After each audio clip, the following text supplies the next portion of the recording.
जब भी कोई स्टॉक खरीदने की बात आती है तो सबसे बड़ा सवाल ये होता है कि क्या ये महंगा है या सस्ता, कैसे पता लगाएं। आज हम इसी गुत्थी को सुलझाने वाले हैं। हम बात करेंगे दो बहुत ही पॉपुलर टूल्स की, पीई और पीबी रेशियो। तो चलिए इनको जरा गहराई से समझते हैं। हाँ, लेकिन आगे बढ़ने से पहले एक बहुत ज़रूरी बात। ये जो भी जानकारी हम यहाँ शेयर कर रहे हैं वो सिर्फ एजुकेशनल पर्पस के लिए है। इसे प्लीज़ किसी भी तरह की फाइनेंशियल एडवाइस मत समझिएगा।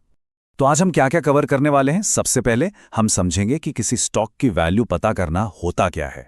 फिर पीई रेशियो और पीबी रेशियो को डिकोड करेंगे, देखेंगे कि इन दोनों में क्या फर्क है, और ये भी समझेंगे कि इन्वेस्टिंग सिर्फ इन नंबरों से कहीं बढ़कर है। और हाँ, आखिर में एक मजेदार क्विज भी होगा। अच्छा, तो हर इन्वेस्टर के दिमाग में एक कश्मकश हमेशा चलती रहती है कि जिस स्टॉक को मैं खरीद रहा हूं क्या उसकी कीमत सही है, कहीं मैं ज्यादा पैसे तो नहीं दे रहा।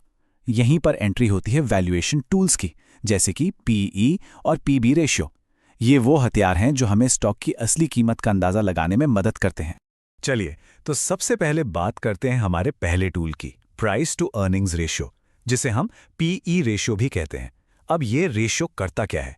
सिंपल शब्दों में ये हमें बताता है कि कोई स्टॉक अपनी कमाई के हिसाब से महंगा है, मतलब ओवरवैल्यूड है, या फिर सस्ता है, यानी अंडरवैल्यू। तो पी रेशियो है क्या भला? देखिए, ये बस एक कंपनी के शेयर प्राइस और उसकी पर शेयर कमाई के बीच का एक रिलेशन है, एक अनुपात।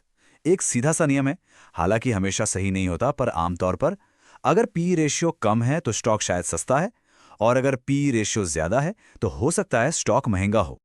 और इसको कैलकुलेट करना तो बच्चों का खेल है। बस आपको स्टॉक के मार्केट प्राइस को उसकी अर्निंग्स पर शेयर यानी ईपीएस से डिवाइड कर देना है, बस इतना ही। आइए अब इसे एक उदाहरण से समझते हैं, तब ज्यादा मजा आएगा। मान लीजिए दो ऑटो कंपनियां हैं, एबीसी और एक्सवाईजेड। एबीसी का पीई हुआ 10, वहीं एक्सवाईजेड का शेयर 110 रुपए का है, लेकिन ईपीएस 13 रुपए है, तो उसका पीई निकला 8.46। अब देखिए, एक्सवाईजेड का शेयर महंगा होने के बावजूद उसका पी रेशियो कम है। इसका मतलब है कि एक्सवाईजेड की कमाई के हर 1 रुपए के लिए निवेशक कम पैसे दे रहे हैं। तो इस हिसाब से एक्सवाईजेड बेहतर डील लग रही है। इसको कहने का एक और तरीका है, एक्सवाईजेड का पी रेशियो 8.40 है, जिसका मतलब ये हुआ कि इन्वेस्टर्स कंपनी की कमाई के हर 1 रुपए के बदले 8 रुपए 46 पैसे देने को तैयार हैं, जबकि एबीसी के केस में वो 10 रुपए दे रहे हैं। तो साफ है ना कि एक्सवाईजेड ज्यादा वैल्यू फॉर मनी दे रहा है। ठीक है, तो पी तो समझ आ गया। अब चलते हैं हमारे दूसरे टूल पर, प्राइस टू बुक रेशियो या पीबी रेशियो। अब इसमें एक ट्विस्ट है। ये रेशियो कंपनी की कमाई पर नहीं, बल्कि उसकी नेट संपत्ति, मतलब उसके एसेट्स पर फोकस करता है। तो पीबी रेशियो क्या करता है? ये कंपनी के शेयर प्राइस को उसकी बुक वैल्यू से कंपेयर करता है। अब सवाल यह है कि बुक वैल्यू क्या होती है।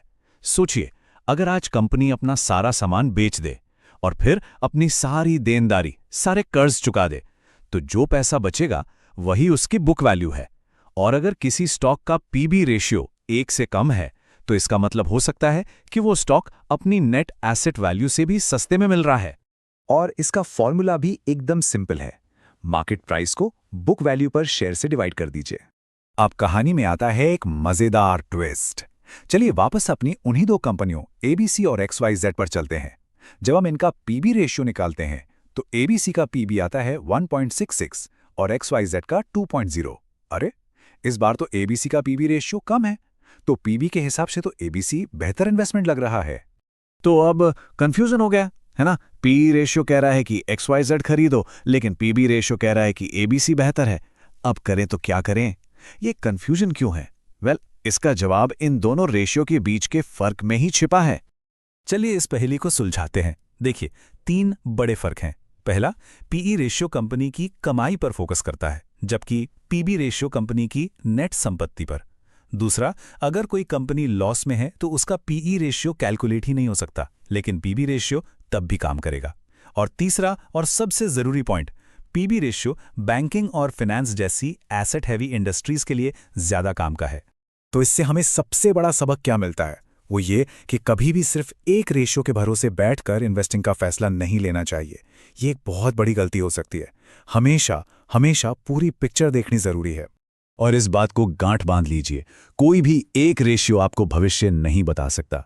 इन्वेस्टिंग में सही फैसला लेने के लिए स्टॉक का पूरा फंडामेंटल एनालिसिस करना ही पड़ता है, कोई शॉर्टकट नहीं है। अब इस पूरे एनालिसिस में क्या क्या आता है? आपको कंपनी का बिजनेस मॉडल समझना होगा कि वो पैसा कमाती कैसे है, उसका कैश फ्लो देखना होगा, पैसा आ कहां से रहा है, जा कहां रहा है।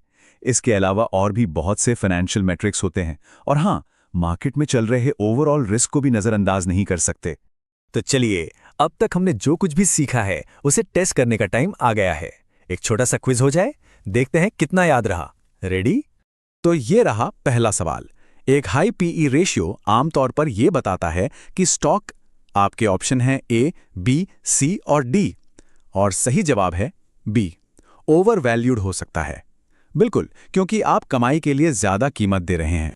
अगला सवाल, P/B रेशियो किस तरह की कंपनियों के एनालिसिस के लिए सबसे अच्छा माना जाता है? सोचिए।